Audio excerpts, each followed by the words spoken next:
Hello बच्चों, let's read the question.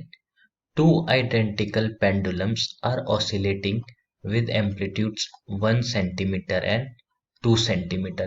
Calculate the ratio of their energy of oscillation. तो इस question में हमारा की कॉन्सेप्ट जो यूज होगा वो होगा energy of oscillation.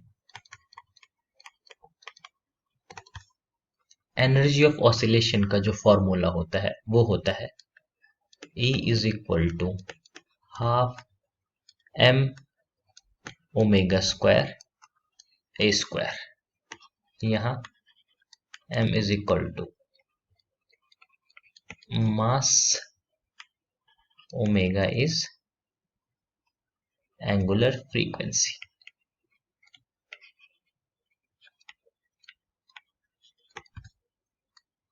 Since particle identicals है तो उनके मास क्या होगा, सेम होगा.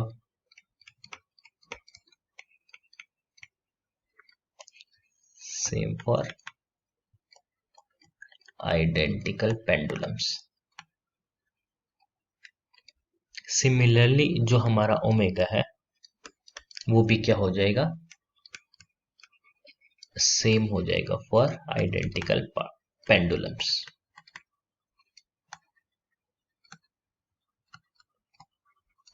सो दोनों हमारे कांस्टेंट हो जाएंगे दोनों पेंडुलम्स के लिए.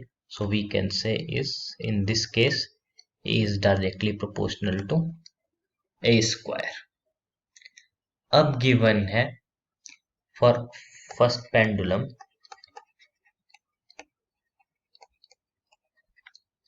A is equal to 1 centimeter. So E1 will be directly proportional to 1 का square. And for second pendulum A is equal to 2 centimeter. So E2 will be directly proportional to 2 का square and E2 will be directly proportional to 4.